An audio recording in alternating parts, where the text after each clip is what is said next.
My name is Rebecca Lowell, and I was 34 the morning I walked into divorce court ready to lose everything.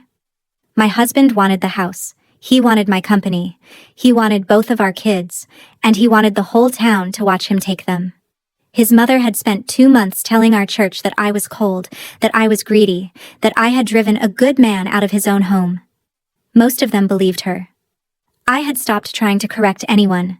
Then, just before the doors opened, my mom leaned close and whispered 2 words that froze me in the hallway. 3 months after I signed everything away, every Mercer in that courtroom wished they had read what they fought so hard to win. Welcome back to Calm Drama Stories, where we tell quiet stories about ordinary women who keep their dignity when the people closest to them decide to turn. No shouting, no revenge plots, just women who know exactly what they're worth, even when nobody else does. If that's the kind of story you came for, drop a comment below and be sure to subscribe, because this one took me years to be ready to tell. I built my business on a folding card table in our garage. 12 years ago, before Grant, before the kids, I had 1 client and a second-hand calculator with a sticky 7 key. I did books for a feed store, then a diner, then a dentist, and one by one the small businesses of Marysville, Ohio handed me their shoeboxes of receipts and their quiet panic about the IRS. By the time I was 30, Lowell Bookkeeping had a real office downtown, 2 desks, and my name on the glass door. I kept the original brass key on my ring, worn smooth from a decade of opening up at 6 in the morning. People in town thought they knew exactly how much I was worth. They were wrong in both directions. They saw the office, the steady clients, my late father's reputation, and they decided I was sitting on money. What they didn't see was how thin the margins really were, or how much of my time went to fixing other people's mistakes for free because I couldn't stand to watch a family lose a business over a math error. That was my whole life, really. I was the one people leaned on. The accountant who caught the fraud before the bank did. The friend who quietly covered a payroll gap. The wife who balanced a household and a company and never once asked anyone to balance her. I was good at carrying weight. I was so good at it that nobody, including me, ever stopped to ask what it cost. I told myself that was strength. It took a courtroom and a cheating husband to show me it was also the thing they would use against me. Grant Mercer was charming the way a salesman is charming, which is to say, he could make you feel like the most important person in the room and then forget your name by the parking lot. I married him at 24. He sold industrial equipment across 3 counties, and for a long time, we were good. Or good enough. The trouble started 3 years before the divorce, when a side venture of his collapsed. He had sunk our savings and a chunk of borrowed money into a partnership with a man who turned out to be selling smoke. When the bill came due, Grant came to me white-faced at the kitchen table. So I did what I always did. I moved money from the business, quietly, cleanly, and I made the problem disappear before it could reach his credit or his pride. I thought I was protecting him. I expected nothing. What I got was a slow, simmering resentment I didn't recognize until much later. A man like Grant can forgive almost anything except being rescued by his wife. He started saying things that sounded like jokes. "You always have to fix everything, don't you? Must be nice, being the smart one." I'd laugh it off and reach for his hand. He had decided, somewhere in that humiliation, that my competence was a kind of control, that every spreadsheet was a leash. He never said thank you for the rescue. He just started keeping score. I didn't see the affair coming. Not yet. But looking back, the night I covered his debt was the night the marriage actually ended. I just kept the books open 3 more years, balancing a relationship that had already gone bankrupt, telling myself the numbers would come right if I only worked a little harder. The signs were ordinary, which is how they fool you. Late meetings that ran later. A cologne I hadn't bought him. His phone, always face down now, buzzing on the nightstand like a trapped fly. I want to be clear about something, because it matters to the rest of this story. I did not snoop. I did not plant anything or record anything or read his messages in the dark. I have spent my whole career around other people's secrets, and I know the difference between watching and stalking. So I just noticed. The way you notice a leak by the stain on the ceiling long before you find the pipe. Vivian Brandt was the one who kept turning up. She was the real estate agent who'd sold us our house on Plum Street years back, polished and pretty, and always somehow at the same gas station, the same coffee shop, the same charity walk. I told myself I was imagining things. Then one afternoon, Grant's phone lit up on the counter while he was in the shower, and a single message slid across the screen before I could look away. It wasn't a love note. That's what stopped my breath. It said, "Find out what her dad actually left her." Not, "I miss you." Not, "I love you." Just a cold little question about my inheritance, from a woman who already knew which curtains we had. I stood in my own kitchen and understood that whatever this was, it had stopped being about a marriage some time ago. It had become a project. And somewhere out there, two people were doing math about my life, my house, my father's money, while I was still pretending the marriage could be balanced. They had already started counting. So had I. Here is what I stood to lose, so you understand why I didn't sleep. The house on Plum Street, where Hannah took her first steps, and Cole lost his first tooth. The business with my name on the door, the only thing I'd ever built entirely alone. My standing in a town small enough that the woman who bags your groceries also sits 2 pews behind you on Sunday, and the trust of 2 children, 9 and 7, who still thought their parents were a team. That was the real ledger, the one that doesn't balance in dollars. But there was one more thing, and it's the thing that mattered most without anyone knowing it yet. When my father, Walt, died 5 years before, he left me money. Not a fortune, but real money, around $180,000, plus his share of a small parcel of land outside town. My father had been a bookkeeper too, before me, and he'd been burned young by a partner who walked off with everything. He taught me one rule before I could drive. Money has a memory, he'd say, if you let it keep one. He meant, keep what's yours separate, write down where it came from, never let your accounts blur into someone else's. When his money came to me, I did exactly that. A single account, my name only, never touched by anything marital. Every deposit documented in the same green ledger he'd handed me at 16, his blocky handwriting still in the margins. Separate, one column read, in his hand, keep traceable. I had followed that one rule my whole life without ever needing it. I didn't yet know it was about to become the only wall standing between me and losing everything else. Grant didn't tell me he was leaving. He had his lawyer tell me. The papers arrived on a Tuesday, hand-delivered to my office downtown so the whole street could watch the process server walk in. I read them at my desk with the door closed. He wasn't just asking for a divorce. He wanted the house.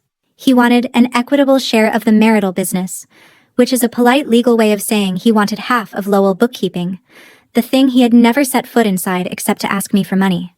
And he wanted primary custody of Hannah and Cole. The lawyer's name was Trent Mercer, Grant's cousin on his mother's side, which told me everything about whose idea this was. The letter demanded I submit my company to a formal valuation as a marital asset.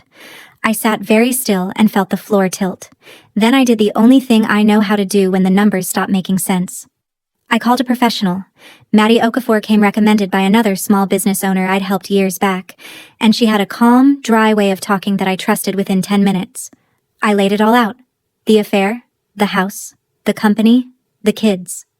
She listened without interrupting, taking notes in a careful hand. When I finished, she didn't tell me it would be okay. She asked me a single question, quiet and precise, and the way she asked it made my stomach drop. "Rebecca," she said, "did you ever put your inheritance into a joint account?" I realized, in that pause, that she already understood the whole game. Everything Grant wanted was sitting on the answer to that one question, and I held my breath before I answered, because I knew the answer mattered more than anything I'd say in court. "Never," I told her. "Not once." My father's voice was in the room with me when I said it. The inheritance had always lived in its own account, in my name only, never blended with a single marital dollar. The business was a single-member LLC I'd formed before Grant and I were even serious, with its own books, its own tax filings, its own clean line of ownership going back 12 years. Maddie set down her pen. "Then they're chasing ghosts," she said. "Under Ohio law, an inheritance kept separate and traceable stays yours. Same with a business you owned before the marriage, if you can prove it never got commingled." I felt something loosen in my chest, just for a second. Then she leaned forward. "But Rebecca, here's the part you won't like. The law being on your side doesn't mean the fight is easy. The burden is on you to prove every dollar's path with documents. Their whole strategy is to bet that you got sloppy somewhere over 12 years, that something blurred. And while they bet, they'll make you bleed. Legal fees, delays, Pressure. I nodded slowly, understanding. And the town? Maddie's mouth tightened. The town isn't a courtroom. The law can't make people like you. That was the real problem, and we both knew it. The paperwork was solid. My father had made sure of that before I was old enough to understand why. The problem wasn't going to be the law.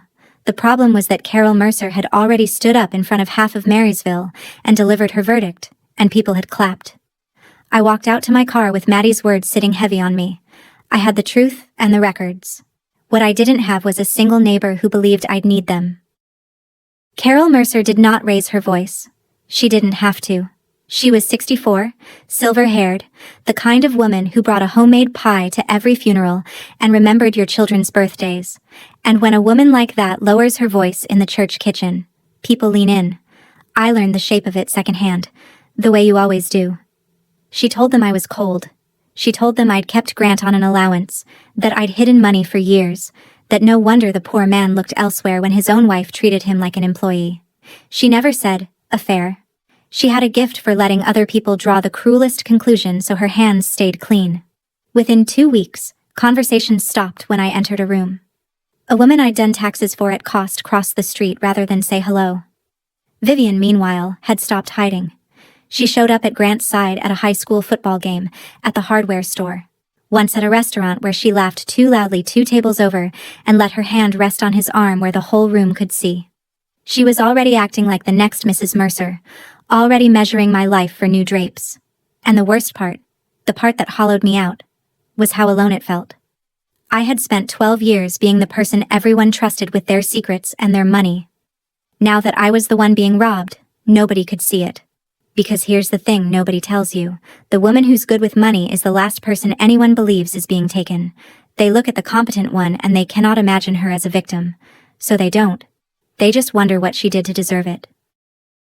Then Grant did the thing I could not forgive, which was to use the kids as leverage. He'd never been the parent who knew the pediatrician's number or which one hated crusts. Suddenly, he was Disneyland Dad, showing up with a new bike for Cole, promising Hannah a horse, telling them in the careless way weak men do that maybe they'd all live together in a way better house soon. He let them believe their mother was the obstacle. I found out when Hannah came home quiet and asked, in that small, careful voice kids use when they've heard something they shouldn't, "Mom, are we poor now?" I knelt down on the kitchen floor so we were eye to eye. I did not cry, and I did not say one word against their father, because I had decided early that whatever he did, my children would never hear me tear down half of who they were. But I made myself a promise right there on the linoleum. I called Maddie that night and asked her how to protect them properly.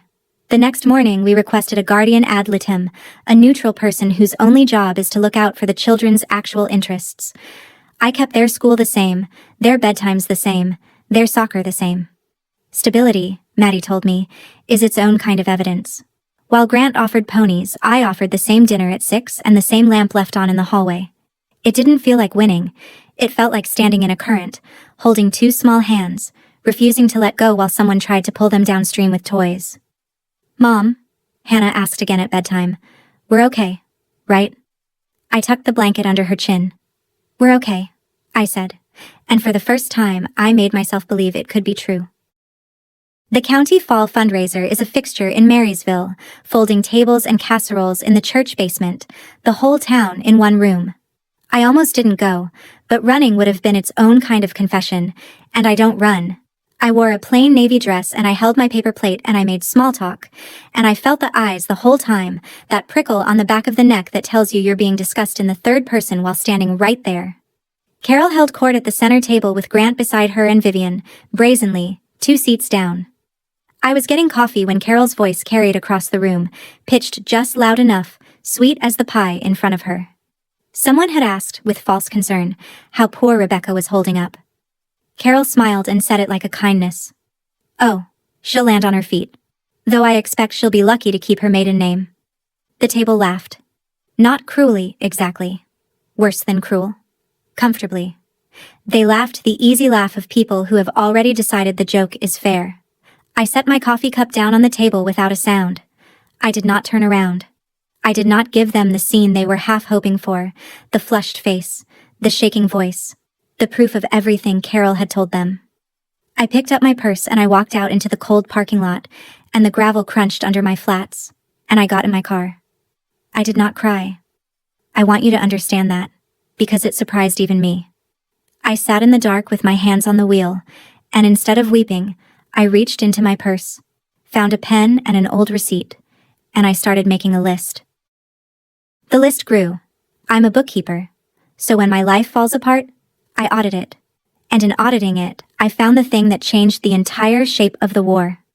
I pulled our joint mortgage records, the ones I had every legal right to see, and I found that Grant had quietly refinanced the house on Plum Street 4 months before he filed, taking out a home equity line of credit. He had drained nearly every dollar of equity we'd built in 12 years. The money hadn't gone into a savings account, it had gone into a new investment, a property flipping venture, with Vivian Brandt listed as a partner. Worse, to get the business loan that funded it, Grant had signed a personal guarantee, putting his own name on the hook for the whole debt. I sat in my office with the green lamp on and felt something I hadn't felt in months, not anger, clarity. The moment I'd seen the refinance go through, weeks earlier, I had called the bank to try to stop it. But it was a joint mortgage on a marital home, and a joint mortgage takes 2 signatures to freeze, and only 1 to borrow against. There was nothing I could legally do but watch and write it all down. So I did. I documented every statement, every transfer, every date. The same way my father taught me, the same way I'd done my whole career.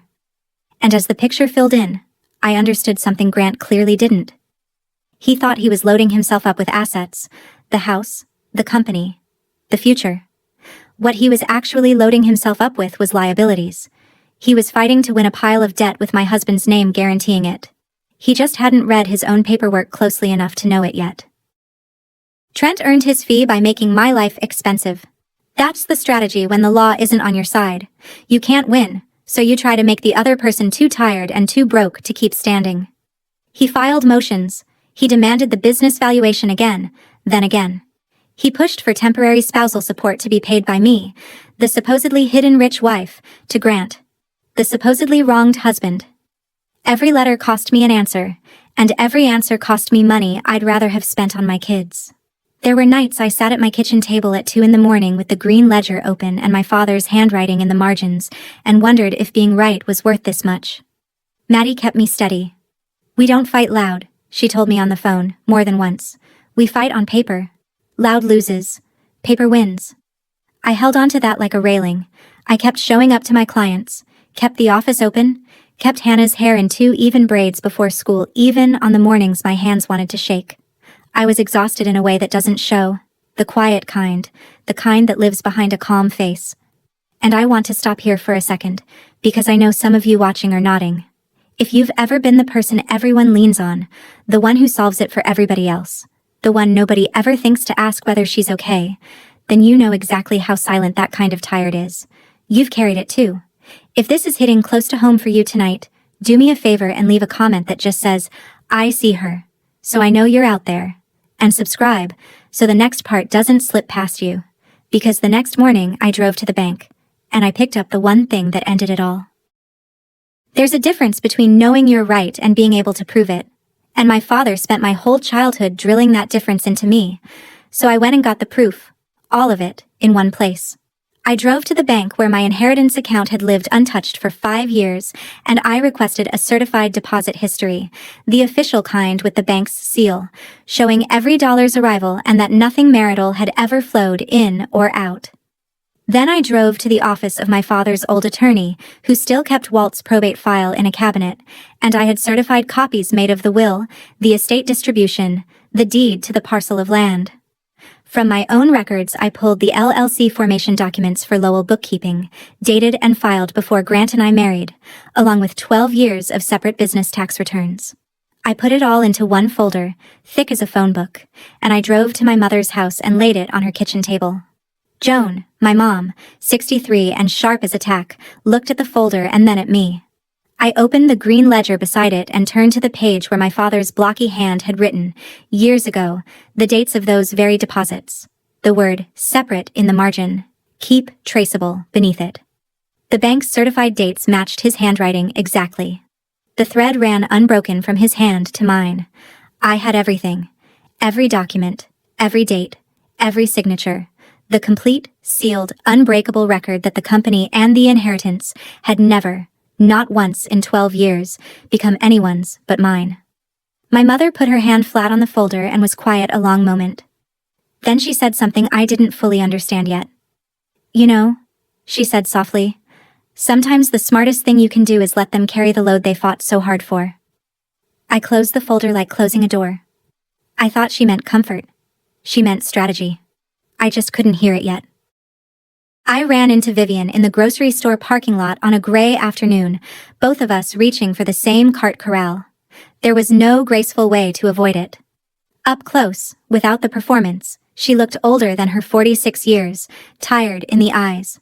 For a second, neither of us played a part. "You think I'm the villain," she said, not unkindly. I didn't answer. She loaded her bags and then, quietly, almost to herself, she said, "You don't know what it is to be my age with nothing." Twice I walked away with nothing. And for just a moment, I did see her. A woman who had bet on 2 marriages and lost both, who had watched her settlements evaporate, who had decided somewhere along the line that the only thing that wouldn't leave her was an asset with her name on it. I understood the fear. I'd seen it in clients, the panic of someone who runs the numbers on their own old age and comes up short. For one breath I almost felt sorry for her. Then she straightened, slid back into the roll like a coat, and the softness was gone. "The house is practically mine already," she said, with a small cold smile. "Grant says the curtains can go. I never liked them anyway." And there it was. She had stood in my home, the one where my daughter learned to walk, and picked out which of my things to throw away. Whatever sympathy I'd felt folded itself up and went quiet. I wheeled my cart to my car. I didn't hate her. Hate takes energy I didn't have. But I stopped right then, mistaking her fear for an excuse.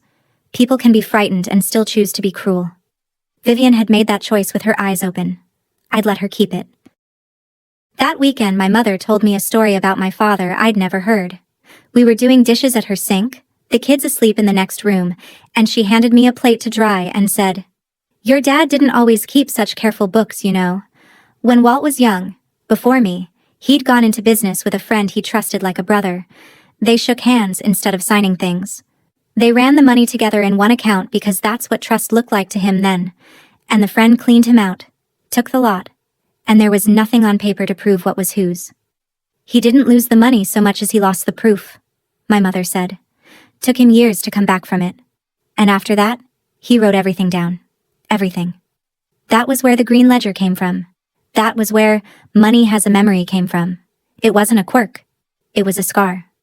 My father had taught me to keep my world separate and documented not because he was fussy, but because he had once lost everything to a handshake, and he was determined I never would." I dried the plate slowly. All those years I'd thought the rule was about being organized. It was about being protected. My mother dried her hands on the towel and looked at me with my father's same level gaze. "Your father used to say something at the card table," she said. "He'd say the loudest person sitting there usually owns the least." I laughed. A real laugh. The first in weeks. Because I had just spent 2 months being outshouted by people who were betting everything they had, and I was beginning to suspect my father had been right about them too. Maddie laid the whole board out for me a week before the hearing, the way you'd explain a chessboard to someone who only ever played to survive. "Here's where we are," she said. "Their case has 3 legs. They want the company called marital. They want your inheritance called commingled. And they want the house and assets divided as marital property, which they actually are." She tapped each finger. "2 of those legs, we kick out from under them. The company is separate, the inheritance is traceable, and your documents are airtight.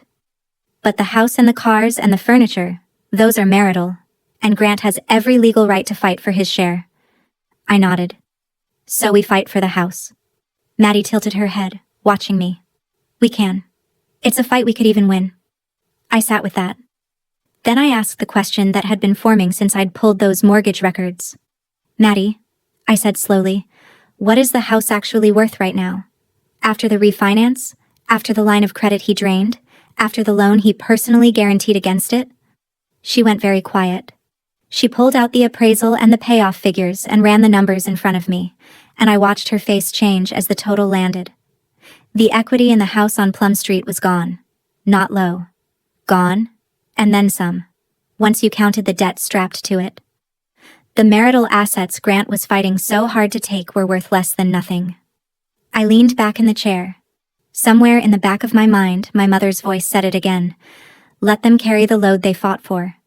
And for the first time, I understood exactly what she'd meant. The prize they wanted wasn't a prize. It was a trap, and they had built it themselves.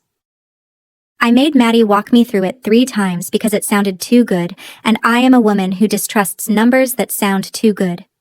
But it held. The house on Plum Street, after Grant's refinance and the home equity line he'd drained into Vivian's flipping scheme, carried more debt than it was worth. Whoever won the house would inherit the mortgage, the line of credit, and the obligations attached to it. And the company. Oh, the company. Grant wanted half of Lowell bookkeeping valued as a business, but Maddie pointed out the thing his cousin Trent had never grasped. A bookkeeping practice isn't a building or a brand, she said. It's you. The clients stay because they trust Rebecca Lowell. Take you out of it, and what's left to value?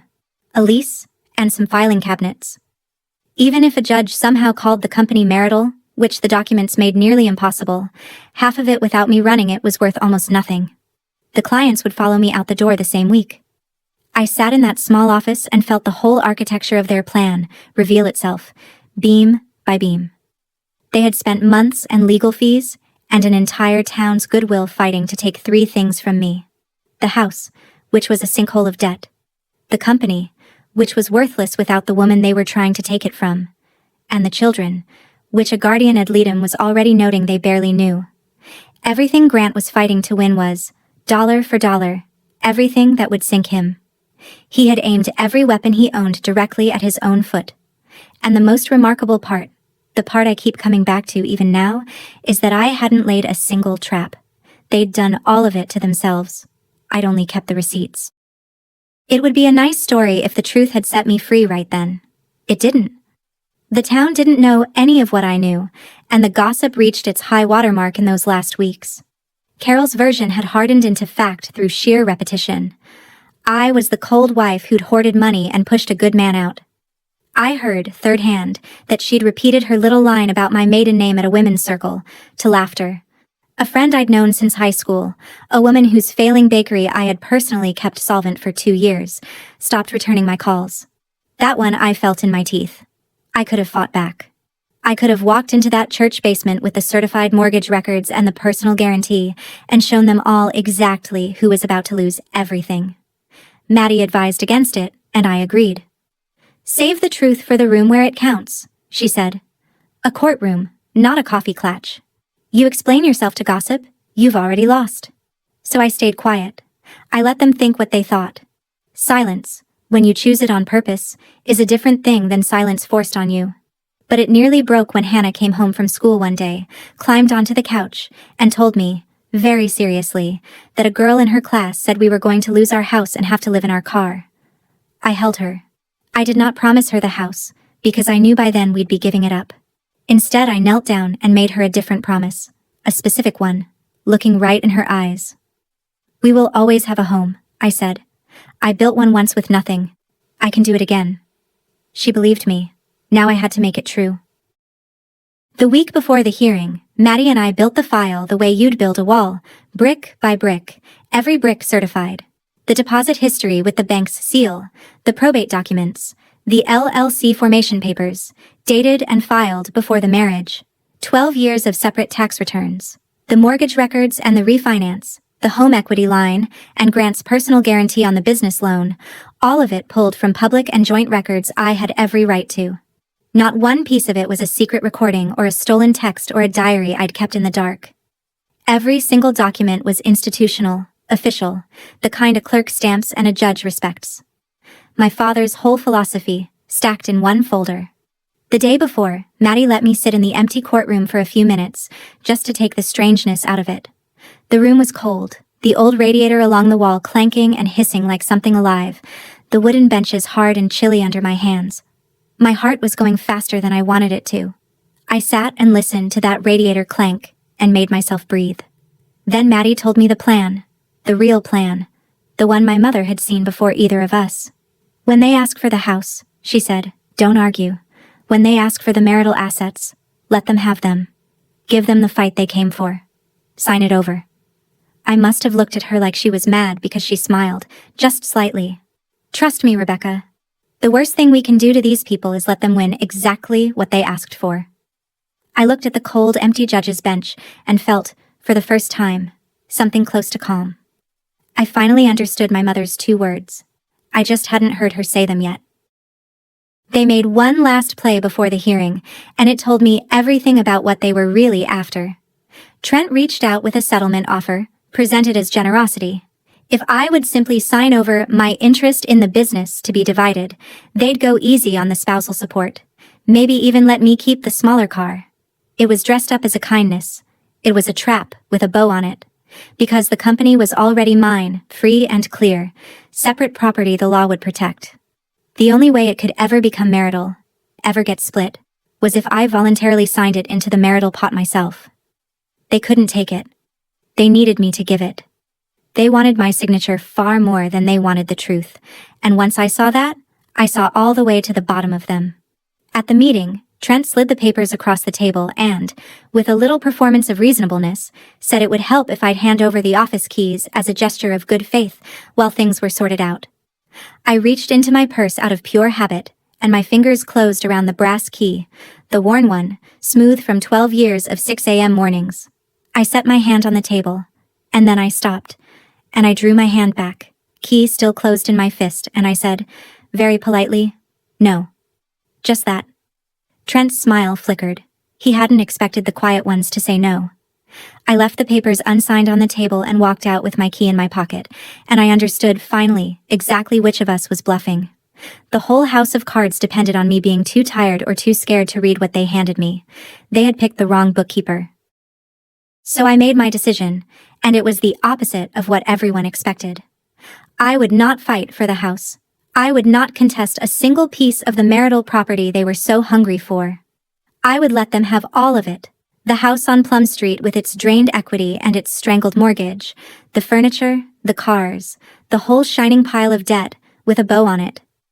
What I would not do, ever, was sign away the company or pretend my inheritance was anything other than what the records proved.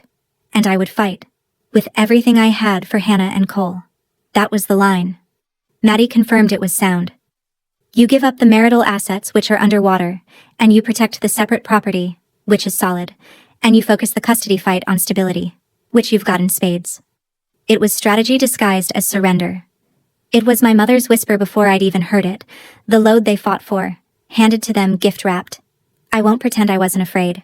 Walking into a courtroom planning to give away the house your children grew up in is a strange and lonely kind of brave.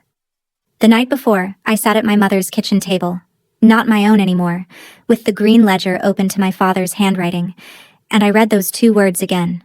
Separate. Traceable. My whole defense, written by a dead man who'd been burned once and swore his daughter never would be. I was about to walk into that room and hand the Mercers their prize, smiling, while they laughed. And the only person on earth besides Maddie who understood why I was smiling was the woman who'd raised me. Tomorrow, she would lean over and say it out loud, and I would finally be ready to hear it. I didn't sleep much the night before the hearing. I lay in the spare room at my mother's house, the kids breathing softly down the hall, and I rehearsed staying calm. That was the whole job, Maddie had told me, not to win the argument, to let them win the argument and lose the war. I practiced the flat, polite voice I'd use, the one that gives an opponent nothing to grab. Around 3 a.m, I gave up on sleep and went to the kitchen and opened the green ledger one more time. My father's handwriting steadied me the way it always had, the careful columns, the dates, the single word separate standing guard over 5 years of an account nobody had been able to touch. I ran my thumb over the brass office key on my ring. I thought about Hannah on the couch, asking if we'd live in a car, and the promise I'd made her. We will always have a home. I made things add up for a living. I knew how to start with nothing and build something real, because I'd done it once already in a garage with a sticky calculator. I could do it again. By the time the sun came up, I wasn't afraid anymore, or not only afraid. I was ready. I wasn't going to walk into that courtroom and try to be louder than the Mercers, or angrier, or crueler. My father had told me how that table ends. I was going to walk in quiet and right and prepared, with a folder full of certified truth and a key in my pocket. and I was going to let them shout themselves all the way into the hole they'd spent 2 months digging. I just had to keep my hands steady and my voice low. The hallway outside the courtroom smelled like floor wax and cold coffee. The Mercers were already there, and they were not nervous. They were celebrating early. Carol sat ramrod straight in her good coat, holding court even there, and Grant stood with his hands in his pockets looking like a man about to collect a check. Vivian had come, of all the nerve, and she was murmuring something to Grant behind her hand, and I caught the word curtains again, and I almost laughed. Trent shuffled his papers with the confidence of a man who hadn't read them closely. The old radiator in the hallway clanked and hissed, that same living rattle, and the wooden bench was cold through my dress when I sat to wait. My heart was loud. I focused on the radiator, on the rhythm of it, the way you'd focus on a metronome, and I made my breathing match it, slow and even. My mother sat beside me. She took my hand. Her fingers were warm and dry and steady, and she leaned close. So close her breath stirred my hair, and she whispered the 2 words that had frozen me in this same hallway, the ones I'd been circling for weeks without understanding. Give her everything. That was it. Just that. Give Vivian. Give Carol. Give Grant. Give the whole laughing lot of them everything they'd come to take. And in that second, with my mother's warm hand around mine, and my father's ledger packed in the folder on my lap, and the radiator clanking like a heartbeat, I finally understood her completely. She wasn't telling me to lose. She was telling me to let them win the exact thing that would ruin them. The doors opened. A bailiff called the case. I stood, smoothed my navy dress, and walked in to do precisely what my mother said. I gave them everything. That was the first move, and it landed like a gift, exactly as Maddie had promised. When the judge turned to the matter of the marital home, Trent launched into his rehearsed demand, ready for a fight, and I simply nodded to Maddie, who rose and said, in a bored, almost generous tone, that my client did not contest the marital home and would sign over her interest in it entirely. Trent stopped mid-sentence. He'd loaded a cannon to knock down a door that was already open. Grant looked at his mother. Carol's face cracked into something that was almost a smile. We went down the list, item by item, and at each one Maddie waved a hand. The cars? His. The furniture? The appliances? The contents of the house on Plum Street? His. The savings account, drained as it was? His. Every piece of the visible shining pile they had spent months and a town's goodwill fighting for, I signed away with a steady hand and a calm face, and with every signature the Mercers grew more openly delighted. Carol actually reached over and squeezed Grant's arm. Vivian, in the gallery, sat up straighter, already redecorating. They thought I was broken. They thought the cold, calculating wife had finally crumbled, had been so beaten down by the gossip and the pressure that she was giving up without a fight. I let them think it. I kept my eyes down and my pen moving, the picture of a defeated woman doing the only thing left to her. The only thing I held back was the company, and when Trent tried to fold it into the settlement, Maddie produced the LLC documents, dated and certified, and the judge glanced at them and moved on without comment, because there was nothing there to argue. Through all of it, I kept one hand in my lap, and in that hand, hidden, I held the brass key to my office, smooth and warm now from my grip. They could have the house they could see. They could not have the thing I'd built, because that was never theirs to take. They signed the agreement before anyone read the appraisal. They signed before the debt figures were entered into the record. They signed in triumph, all 3 of them practically beaming. That was the whole plan. And the plan was just getting started. Then Maddie stood up to address the financial record, and the temperature in the room began to change. She spoke quietly, almost kindly, the way you'd explain a hard truth to someone you didn't entirely dislike.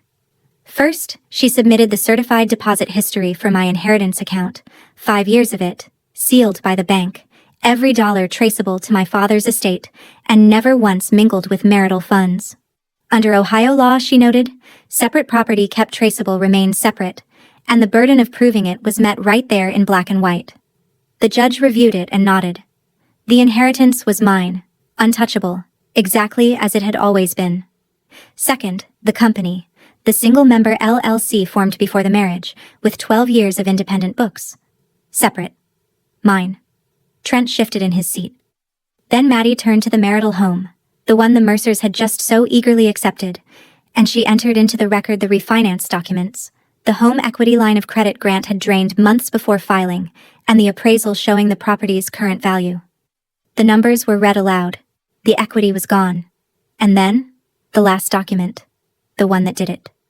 The personal guarantee Grant had signed on the business loan funding Vivian's flipping venture, securing the debt against himself and against the very house he had just been awarded.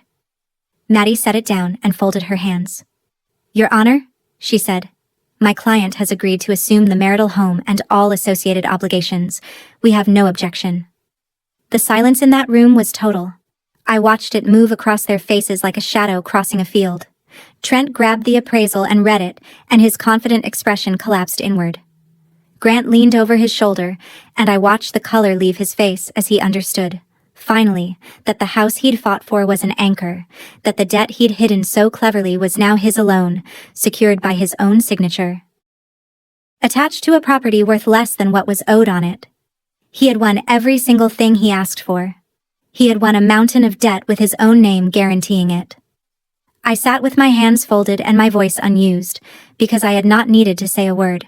My mother's 2 words were already doing all the talking. Give her everything. They had taken it, eagerly, gratefully, on the record, before they read what was attached. The judge looked over the top of his glasses at the Mercer side of the room, and then, into that perfect silence, my mother-in-law started to shout. Carol came apart in a way I had never once seen in 64 composed, pie-baking, pew-sitting years. She was on her feet before the judge could finish a sentence, her sweet church voice gone, replaced by something raw and ugly. She turned on Trent first, demanding to know how he'd let this happen, why he hadn't seen it, what she was paying him for. Trent stammered something about disclosure and timelines, gathering papers that wouldn't gather. Then she turned on Grant, her own son, and the things she said to him were worse than anything she'd ever whispered about me, because they were true, and they were cruel, and they were in front of everyone. He'd been careless. He'd been led around by that woman. He'd cost the family the house, and saddled himself with a debt no Mercer could carry. Grant, for his part, spun toward the gallery looking for Vivian, the partner whose venture had eaten the equity, the woman who'd told him the house would be theirs. And Vivian was already on her feet, already moving toward the doors, her face shut like a bank after closing. The judge banged his gavel and called for order, and the bailiff stepped forward, and the whole Mercer side of the room dissolved into the kind of public scene Carol had spent 2 months accusing me of being capable of. I sat perfectly still through all of it. I did not gloat. I did not raise my voice. Not once, because there was nothing left to say that the documents hadn't already said better. When the room finally quieted, the judge moved to the matter of the children. The guardian ad litem's report was plain. Through every month of this, one parent had kept the kids' lives steady, their school the same, their routines unbroken, while the other had offered ponies and lived increasingly out of a suitcase with a woman the children had met twice. Custody went to me, primary and clear, with a standard visitation schedule for Grant. I felt my chest unlock, quietly, the way a held breath finally lets go. Hannah and Cole were mine to keep safe. I'd promised her a home, and now I could build one. I had said almost nothing in that courtroom. I hadn't needed to. Everything that mattered I'd said years ago, in a green ledger at a kitchen table, in my father's careful hand. The loudest people at the table, it turned out, had owned the least all along. Vivian didn't make it to the parking lot before it ended. I saw it through the hallway windows as I gathered my things, that worn old radiator still clanking beside me. She'd cornered Grant just outside, and whatever he was saying, she wasn't staying to hear it. The house she'd helped him fight for was an underwater debt now, and a man tied to a guaranteed loan he couldn't pay was not the asset she'd come for. She'd spent her whole adult life learning to read the difference between a man with money and a man with the appearance of it, and she read Grant clean through in about 30 seconds. She walked to her car without looking back. Her great fear, the one she'd named to me in a parking lot, the terror of reaching her age with nothing, had just become her own doing, chosen with her eyes open, exactly as I'd suspected it would. Then Carol found me in the hallway. The composure was back, hastily reassembled, the church voice trying to return. She wanted to talk. She wondered, in that reasonable tone, whether we might revisit some of this, whether I'd really want the house and its troubles, whether we couldn't come to a family arrangement. I looked at the woman who had stood in a church basement and told a whole town I'd be lucky to keep my maiden name. I reached into my pocket and closed my hand around the brass key one more time, and I felt finally completely calm. "No, Carol," I said gently, the way you'd correct a child. "I'm keeping what I built. You can keep what you fought for." Then I picked up my folder, took my mother's arm, and walked toward the doors, the radiator clanking behind us like applause. My mother was waiting at the top of the courthouse steps, in the thin gold light of a cold afternoon. We didn't cheer. We didn't hug and weep the way they do in movies. That isn't who we are. She just looked at me, and I looked at her. And she gave one small nod, the kind that says everything a whole speech couldn't. I thought about my father, and the handshake that had cleaned him out, and the ledger he'd kept every day after as a kind of prayer that his daughter would never know that particular flavor of loss. I'd kept his rule my whole life without needing it. Today, it had stood between me and ruin like a wall he'd built 50 years before I ever needed shelter behind it. Behind us, faintly, I could still hear the Mercers arguing in the marble hallway, the sound thinning as the doors swung shut. Ahead of us, 2 kids waited at my mother's house with a hallway lamp left on. I took the first step down, and then the next. I had walked into that courthouse ready to lose everything. I was walking out having kept the only things that were ever truly mine. The rest came the way real consequences come, slowly and then all at once. Within 8 months, Grant couldn't carry the house on Plum Street and the loan strapped to it. The bank started the paperwork, and the home where my children took their first steps went up for a short sale, sold to strangers for less than the debt against it. The personal guarantee he'd signed followed him out the door and into his credit and his future. A number that would shadow him for years. Vivian had already gone, on to whatever came next. The venture folded. The partnership dissolved. And Carol, who had run her quiet campaign through the church kitchen and the women's circle, found that small towns have long memories and a sharp sense for who was actually in the wrong once the dust settles. The casseroles slowed. The pew beside her emptied a little. People are not stupid forever. As for me, I kept the office with my name on the glass door. The clients who'd drifted during the gossip drifted back, a little sheepish, and I took them on without a word about it, because a grudge is just another debt, and I'd decided not to carry that one. Within the year, I bought a small house on the east side of town, 3 bedrooms, a good kitchen, paid for with my own separate traceable money.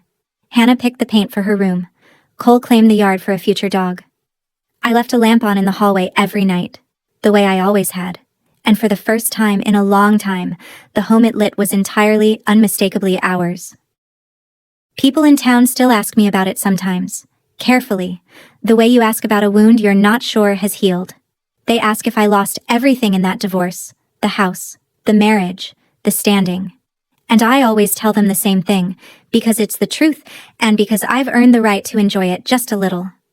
I gave her everything. The house, the cars, the whole bright pile she'd already started decorating in her head. I signed it all over with a smile. She just had no idea, not one of them did, what everything was actually going to cost her. I keep my boundaries with the Mercers polite and firm. Grant sees the kids on schedule. We do not discuss curtains. My mother-in-law once told a room full of people that I'd be lucky to keep my maiden name. I think about that line more than I should, because of how it turned out. The name Lowell is still on the glass door of my office downtown, a little brighter than it used to be, since I had the lettering redone. It's the name on my children's school forms, on the deed to a house I paid for myself, on the ledger my father handed me at 16. I didn't just keep my maiden name. I kept everything that name was ever attached to. Here's the only thing I learned worth passing on. Walking out with less in your hands doesn't mean walking out with less, not if what's left is finally, fully yours. That's my story. One sentence my mother whispered. One ledger my father taught me to keep. And a courtroom full of people who fought to win a debt. If this reminded you that quiet and documented beats loud and certain, take it as a sign. Keep your own records. Keep your own name. If you know a woman who needs to hear this, share it. Drop a comment, hit subscribe, and I'll see you in the next one.